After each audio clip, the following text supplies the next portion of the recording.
Hello, and welcome to the Fearless Schools podcast. Thank you in advance for being a wonderful podcast audience, really. I have an undeniable feeling that you're going to listen with unabashed care, hope, and a little joie de vivre, as the French say. You know, it's true. When we cross the finish line together, we're all going to lift our heads high and know that we put something healthy and informative in our ear holes and in our cranial cookie jars. All right, because today's podcast, which is always brought to you by the stellar band of pedagogical change makers known as Creative Leadership Solutions, this podcast is going to be a real humdinger filled with savory goodness. All right, and I'm thrilled to be joining you today on the podcast. You guessed it, it's me, Dr. Drew Tomlin, your Fearless Schools podcast host and current middle school principal with 30 plus years experience in the schoolhouse, and flying these friendly skies with me as always is CLS Director of Professional Learning, Dr. Ann McCarty. What's up, Dr. Ann?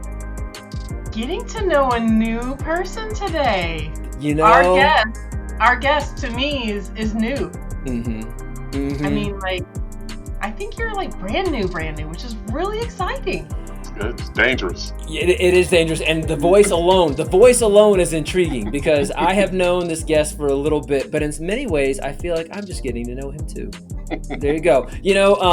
We've had guests from all around the globe on this podcast, right? And especially excited though today about our guest because he has worldly knowledge and a global presence, but in his special secret sauce is that he's right in my backyard. All right. So as I just alluded to, I've known him for a minute or more, and I know about his great work in my local community, and it's work that has been recognized by the state of Ohio, and perhaps more importantly is work that is helping kids on the daily, as they say. So let me tell you some things about this gentleman, okay?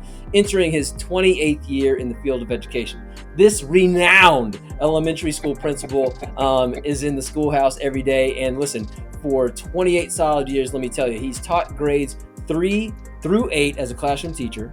He's also served as an assistant principal in both elementary and middle school. He's also worked as a math coach as well as assistant director of elementary mathematics in one of his previous districts. He's known for his passion and dedication to serving students, staff, and his learning community. He is also a public speaker who's given motivational speeches throughout the country. The title of his most famous speech is "The Brain Will Not Work If the Heart is Hurt."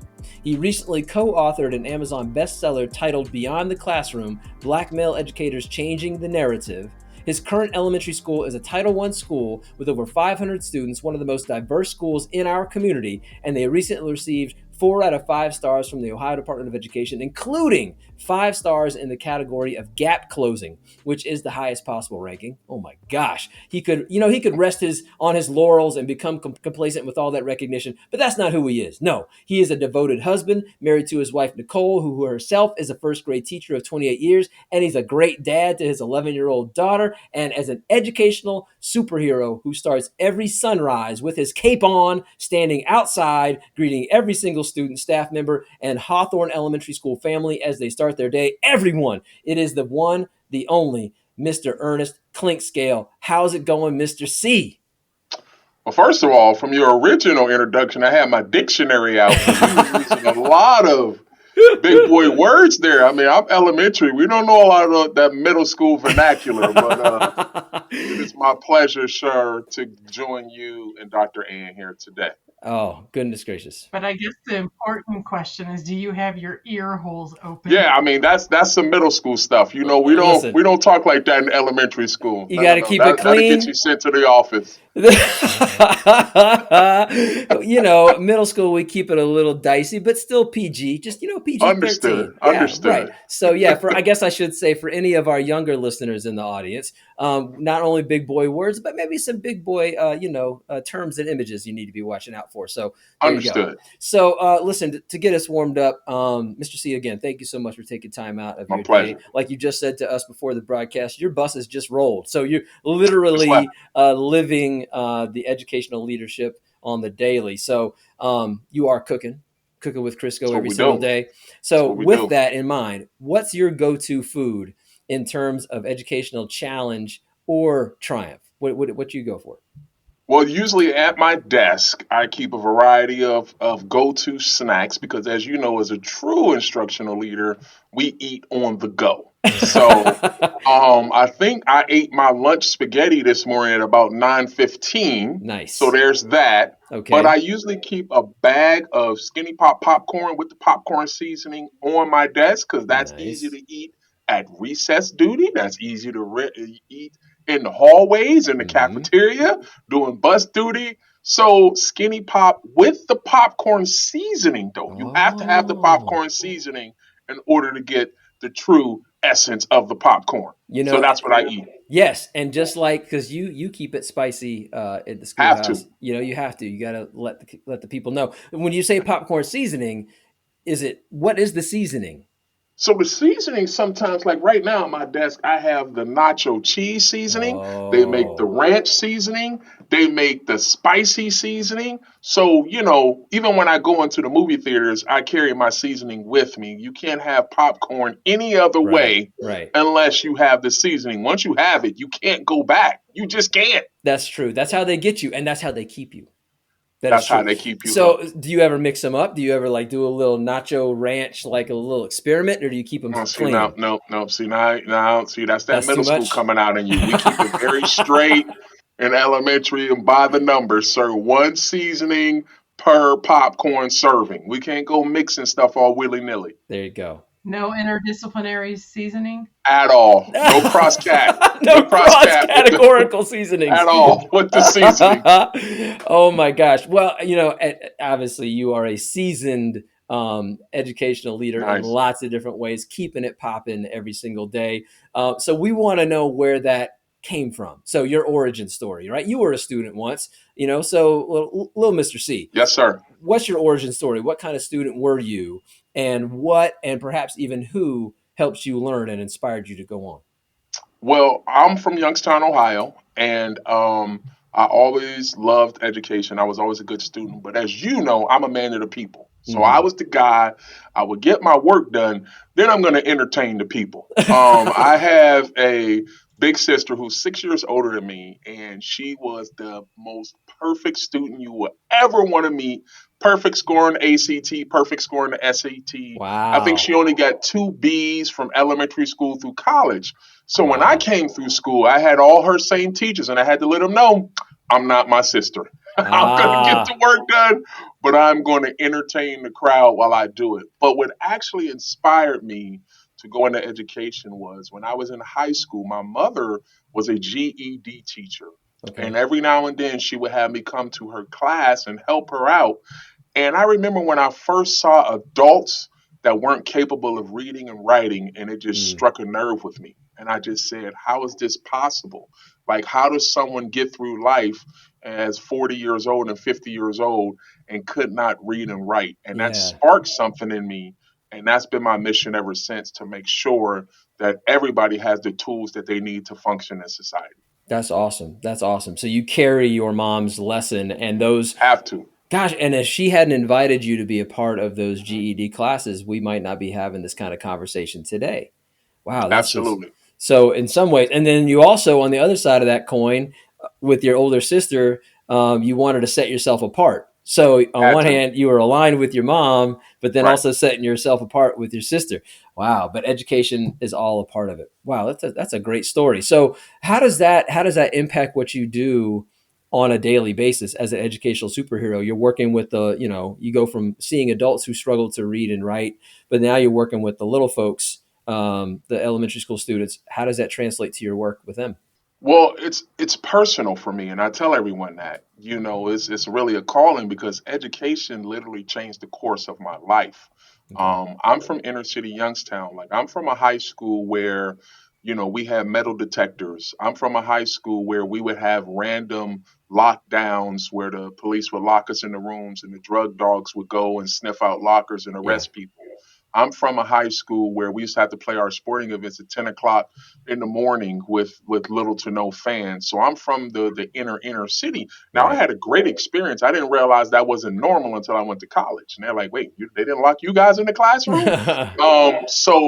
But I was blessed with such amazing educators and teachers that I was able to go to college and get multiple advanced degrees. And education has literally shown me the world. I've been to the top of the Leaning Tower of Pisa, literally, Hmm. because of the opportunity that education has given me. It has changed the course of my life.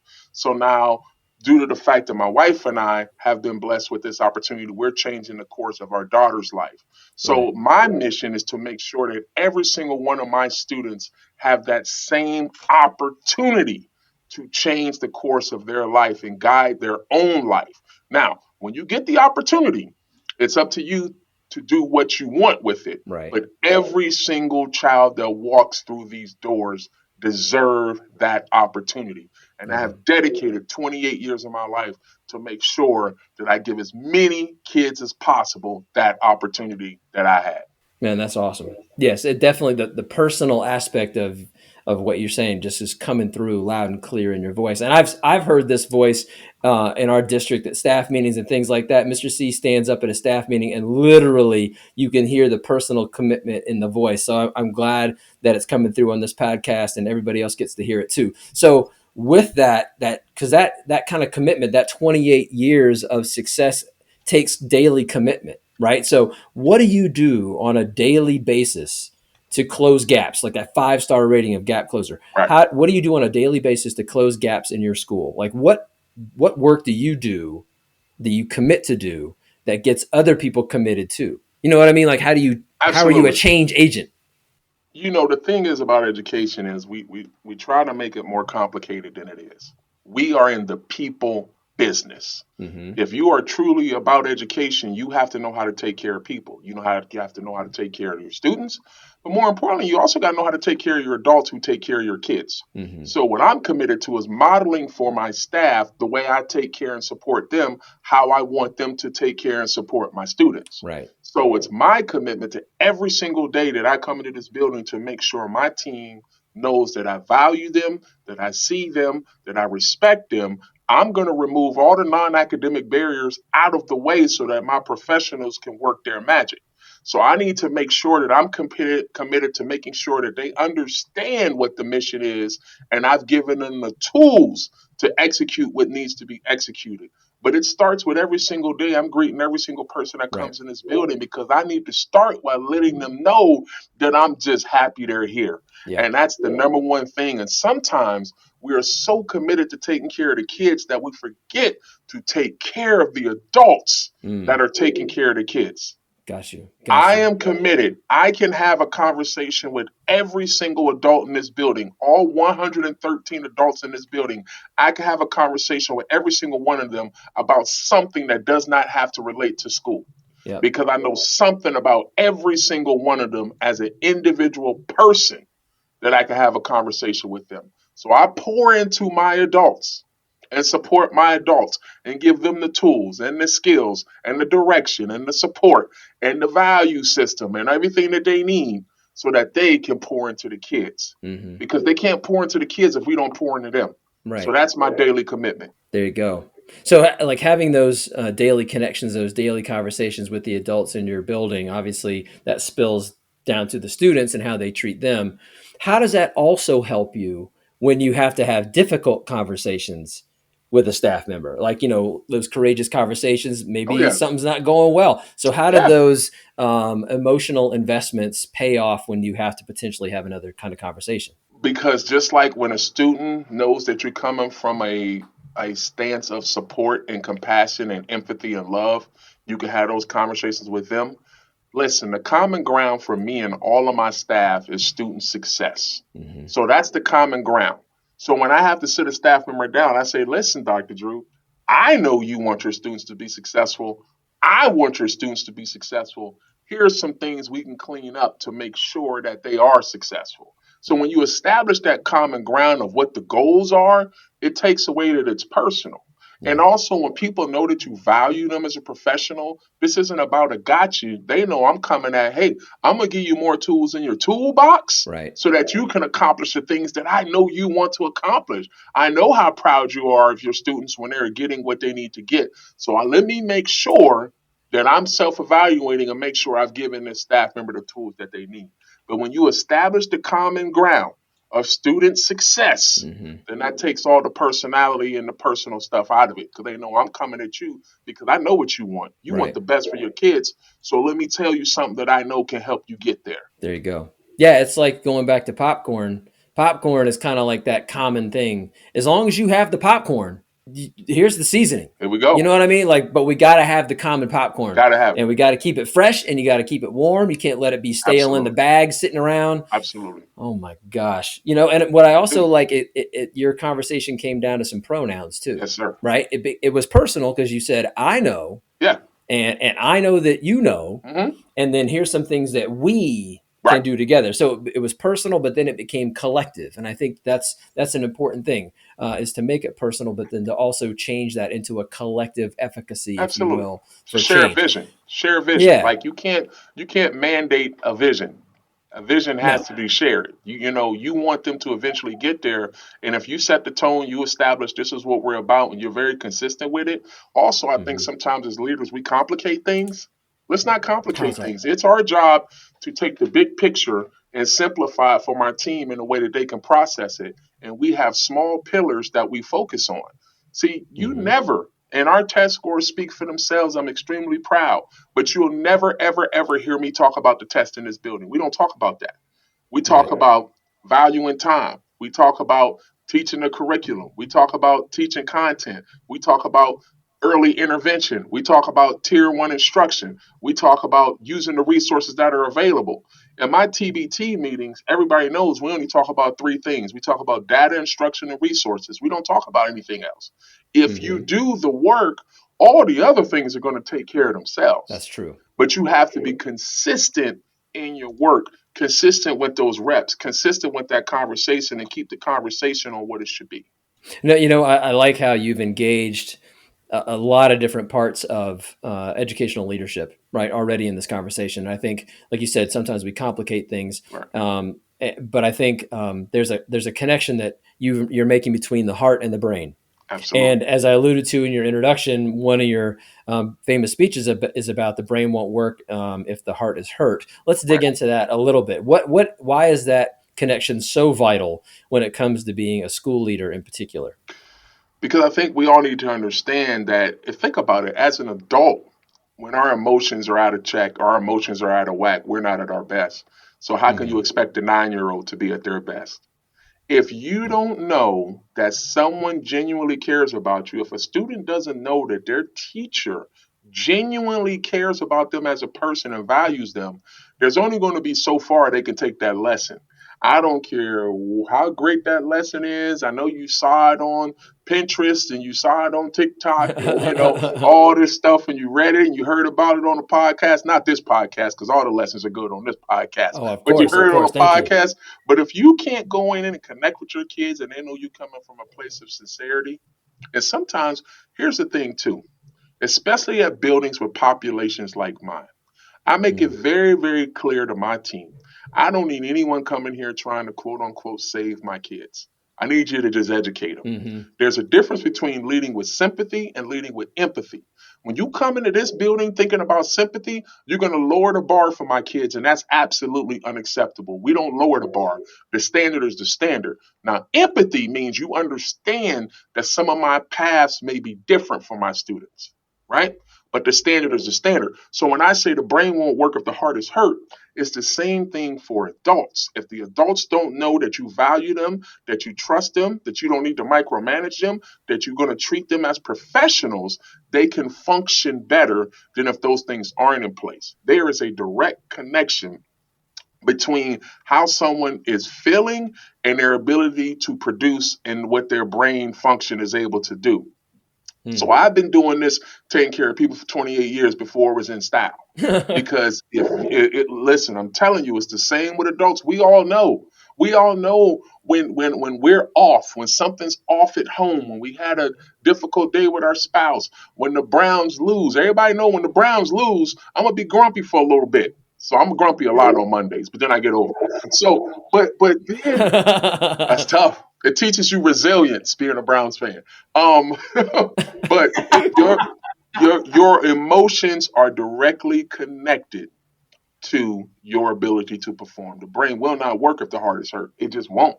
And There that's you just go. real life. And I think a lot of times as leaders, we're so eager to get empathy and understanding to the students. But I think sometimes we forget that our staff is real people too. Our Yeah. parents are real people too. And sometimes we get the parents, they by the time they get to us, they're so frustrated because no one's listened to them. Yeah. No one's heard them. Yeah. So they're going to come up and advocate the way that they feel like they need to advocate. Right. And Mm-hmm. sometimes the things we can do, when I say, how do you take care of someone? One of the best things we can do sometimes is close our mouth and listen. That is true. That is true. We don't always have to jump in because see, a lot of times as administrators, we're problem solvers by nature. Right. And sometimes we want to start solving the problem before the person has even had a chance to express themselves, That is whether that's a true. student, whether that's a teacher, whether that's a parent. Mm-hmm. Sometimes to help a person get their emotions in check, they just want to be heard. Yeah. So those are all things we can do to help people get their hearts together so that we can really tap into their brain. Wow. That's powerful stuff.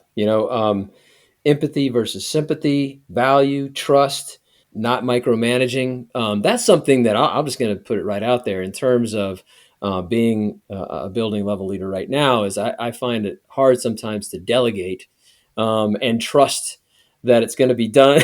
Right. Certain things. I guess there Absolutely. maybe. How do you work on that, or is that maybe something you don't struggle with, like No, it's delegation? no, it's ongoing. But the thing is, if you truly have the right people in place doing the right things, it'll take care of itself. The building should be able to run whether I'm here or not, right? That If is we true. truly have empowered people, and see, that's what we're trying to get to, right? You want to empower the people. They're all leaders in this building, Hmm. right?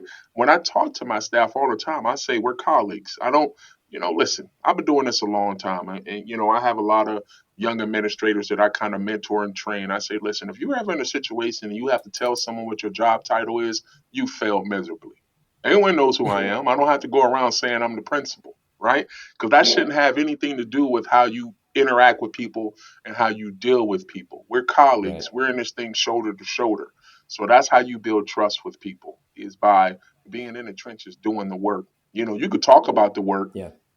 We've been in a lot of professional developments where people talk about the work and then you go, All right. I know your work. You're not doing what you're living. You know what I mean? Like Right. You're just saying this thing at a you're just meeting to look saying it. You're good. saying it in a meeting, right? Like Yeah. I know Yep. what really goes on. So I think that's just doing the work, man. And Doing it's the and work. once again, the beauty and the pitfalls of the people businesses, people are unpredictable, right? So Yeah. we could have the most well laid plans on what we're going to do at this staff meeting, and one comment can send it the whole other way because somebody needs to address something else. Yeah. You may have the best laid plans for this and that. A parent comes in hot, and you got to deal with that right away because some people have dropped the ball. So it's just like when you're in the people business, you got to be flexible and understand that there's no 2 days ever alike when we're doing this Mm. profession the right way.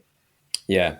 And you mentioned a specific group just now that we've talked about this in the past, and this has been a podcast topic as well. FACE, right? So family and community engagement. Yeah. What is your? Because I know that your families are invested in Hawthorne, and they're proud of that. So what's your special recipe for connecting with families and Oh making man. sure they're informed and involved? Yeah, I can see Listen. the smile. You guys, Yeah. listeners, you can't see the smile, but as soon Yeah. as this question came up, Mr. C smiling ear to ear. What's your Man, special listen. sauce, Mr. Listen, C? man.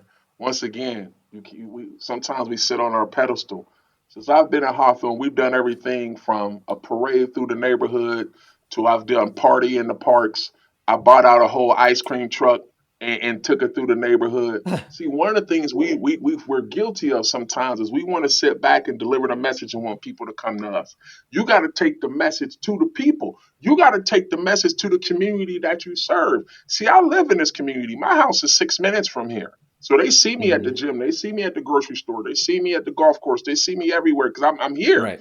But we made a conscious effort, very intentional when I first got here, that we were going to take our message to the people. So Yeah. so my back to school bash, my end of the year bash, we went to Strawberry Farms Park, Yep. so majority of my families could walk down there. Yep. Right? We did a parade through the neighborhood, unauthorized. We just like we taking over the streets and we marched through the neighborhoods right before school started. And then we came over here and did the same thing. I told you I ran out an ice cream truck, went through the neighborhood passing out free ice cream, making that connection and letting them know I see you. One of the things we did when I was at Walnut was we were like, man, we're struggling with our engagement in middle school. And I said, well, hold up. I said, I go to this certain library all the time because I live here and I see a lot of our students at this library. So what we did, because we were trying to connect specifically with our EL community, I said, well, why Hmm. don't we have an event at the library? So we went, took over the library, had so many people show up that they had to turn people away. So I think that we have to be more willing to go to the community, Yeah. to engage with the community, to be on their turf. And I think one of the biggest things we have to do, but it's so simple, is just listen to people. Just Yeah. listen to people. In education, sometimes we think we got all the answers, but some of the things we never do, we never check in with the people. I love that book. There you go. We sometimes we don't check in with the people who we're trying to serve. Right? Think of Yeah. how think of how ridiculous that sounds in any other setting, right? So that would be like we go into the restaurant and they hand us a menu and they say, you know what? Don't even look at that. I can look at you and think that you like your steak medium well. I'll get that out to you. Yeah. No, That's what we do in that's a education. great comparison. We always talk about how we want to serve the people, and the last thing we ever do is ask the people, what do you need? So that was a lot of groundwork. That was a lot of, hey, I'm the first one outside every single day. I'm not supposed to be outside at 8:55. I'm outside at 8:30 every single day. Because that's Right. when I'm talking to the families when they dropping off, when they picking up. I'm talking to them, hey, what you need? Da-da-da-da. The people will tell you what they need. It's Right. just like students. Sometimes we don't ever listen to the kids, right? Yep. Sometimes we feel like we got all the answer. Everybody gonna go around this table, and I think this kid needs that. I say, wait a minute, did anybody ask them? Anybody ask him why he was upset and why he left the room? He'll probably Yep. tell you if you respectfully ask him or let him calm down or her calm down. They'll Right. probably tell you. So I think Right. sometimes when you talk about serving the community, we want to serve the community on our terms. But when we're in reality, we need to be serving the community on their terms. Their That's a terms. difference. Yeah. No. And that's what I mean. A community is unity is Yep. in there, right? So Right. you got to be unified with the community. And I think you can have. I really want to honor like the party in the parks because what you did in those moments was you not only invited your community, but you invited the middle school principals Sure that did. to also be a part of it too. Yeah. So they could see that hey, all schools are connected. We're Yep. all in this together. We're all part of the same dialogue, the same party, the ice cream trucks, Yep. and taking the message to the people. But here's the difference though. You can have all those events, but if you don't have the energy, Yeah.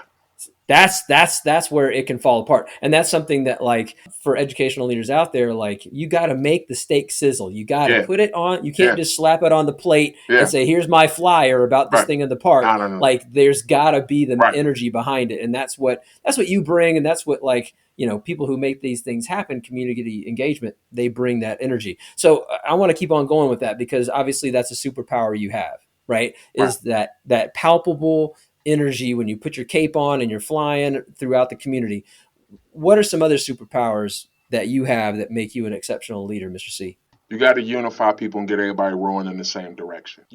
Education. One of the biggest challenges we have is a lot of times when education is under attack, we all turn on each other, right? And the administrators are against the teachers, and the teachers are mad at the parents, and the union's mad at everybody, and this person's mad at that person. When in Right. actuality, once again, if we all have common ground, you should be rowing in the same direction. I'm a Mm-hmm. unifier, right? I can bring anybody together because I can find common ground with anybody. My wife is the biggest introvert you will ever see. She Mm-hmm. hates going anywhere with me because it doesn't matter where we go. I'm gonna make a friend. I'm gonna make a new friend. So when she's at Macy's, you gonna shop for 45 minutes. Well, I'm gonna talk to everybody. That's how it goes, right? Because everybody's my friend, right? But I think Yep. my what I love to do is unify people, and not just that, getting everybody focused on a common goal and rowing in the same direction. Because when you start doing that, that's a powerful thing. Yeah. And one of the things that I love to do is have people be able to give validation for their efforts. Hmm. See, when people really get frustrated, when students and teachers and everybody gets frustrated, when it's like, man, we're all working super hard, but none of us are getting the results that we want. That's what our job is. Our job is to make sure that we're keeping people going in the right direction, giving them the tools, make sure they're using the right resources. So once they start seeing the results from those efforts, then the teachers are engaged, the aides are engaged, the kids are engaged, the parents are engaged. You know how proud they are? My parents are coming up to me all the time. Mr. C, I saw our state report card. I saw we got this recognition. I saw we ran U.S. News and World Report. They wear that as a badge of honor. So Mm-hmm. it's our job to make sure people are getting the results that they deserve from their efforts. We take the big picture, we simplify it, and we give it to them in a way that they can process the information so that There you they're go. getting their desired results. Man. That's what I feel like my job is. So unifier, validator. Absolutely. So I'm gonna flip the Yes, coin sir. now. hmm What's your kryptonite? What challenges you? What challenges me is I have an 11-year-old daughter, and and it's time, right? It's time Oh yeah, because this job is not like, all my buddies are in the private sector, right? So when they leave work, they leave work. We can never leave work, right? that is true. Because it's hard to turn our brains off. Our people have access to us. So I Yep. think finding that balance, because when you're a cup filler, and that's what I pride myself on, but I still have to have something in my cup when I go home for my family. Yeah. But I have to find ways to refill my own cup so I can take care of other people. When you take Yeah. care of people for a living, sometimes it's exhausting, Yeah. right? So you got to find your ways to. That goes back to that empowering others.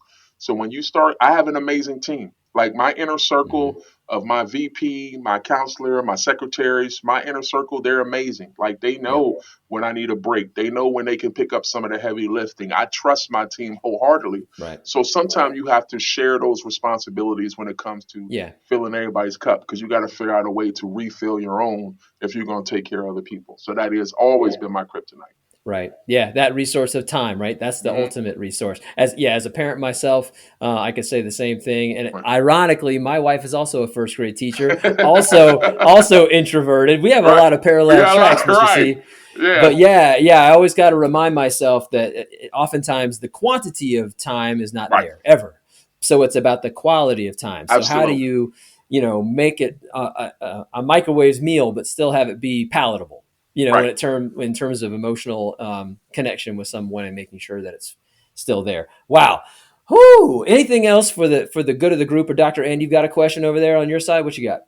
I do. So I wanna rewind before the kryptonite, Yes, Ooh. ma'am. because I want you to speak to our audience, because sometimes, I mean, you strike me as a little bit of an extrovert. You said you're going to make friends everywhere. Everywhere. Sometimes kryptonite for people is that exact thing. Right. They're either shy, or they don't like peopling, or they Right. don't like, but it is a part of the job. Absolutely. So what strategies would you have for people that are like, I am not Ernest, I Mm. am not that outgoing? Like, how can they get started? Like some simple, like, hey, here's some talk moves. Here's how I started. Something, anything for our audience who's like, Absolutely.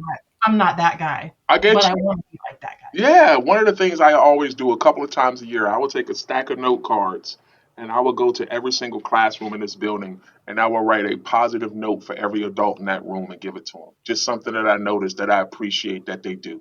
You have to just let people know what you appreciate about them, because sometimes the most consistent people get ignored.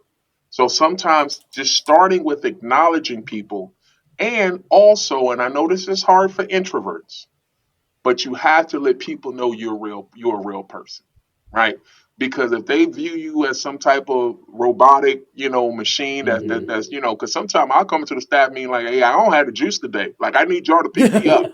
You know what I mean? Like my daughter was off the hook this morning. She wasn't listening to nothing I have to say. Anybody got some strategies? Right? You got to be vulnerable. Let them know that you're a real person. Yep. But you have to form those little interpersonal relationships with those around you, because they have to see that you're a real person. But you also have to find ways to acknowledge them. And those are some of the best icebreakers, because when you do little things like that, like every Friday, I send my staff an email. Just like, hey, you were amazing this week. I'm lucky to have you as my team. Like I come up with a different thing that I can send every single week. I will send those personal notes to people. I will just put those post-its on their desk. I will go and just ask them to see. But that's, and I know it's hard, but you got to find out stuff about people, right? So when I go back and ask that teacher, hey, I know your son had that baseball game this weekend. How did it go? Yeah. That's how you start getting those relationships, and people will start peeking in the office, be like, hey, let me tell you what happened this weekend. And that's how you start it. But the thing is, we are in the people business. Right. You can't be in the people business and not be able to deal with people, Yeah. all types of people. And here's the thing I would like to say too, when it comes to parents, because another one of my superpowers, I've been doing this a long time. I don't care how angry a parent comes into this office, they're going to leave, we're going to hug, and they're going to be smiling. Because here's the thing, advocacy looks different, right? And a lot of times we want advocacy to look a certain way. We want it to be nice and neat in this little box. But sometimes it's not like that. Sometimes these parents have went and tried to do it that way and nobody listened. So now I Right. got to come in Dr. Drew's office or Mr. C's office, and I'm just going to have to blow my top and use some naughty words and get it out. And then we can get to the solution Yep. because nobody's listening. Right. But guess what? They're still advocating for their kid. It just looks differently. That Yep. teacher who shows up at your door, sometimes you're like, oh, here we go. But when they come to your door, even though you might not like the delivery, you might not like the tone, they might still be advocating for their students. Right. So that's something we have to keep in mind. Advocacy looks different. And if you're in a building full of passionate people, you're going to have some heated conversations, and that's fine because I would rather have that than a whole bunch of passive people around here twiddling their thumbs because that doesn't work for me. Right. That's it. Plain popcorn. Nah, That's not going to do it. at all. No. To go along with that, what are your favorite diffusers?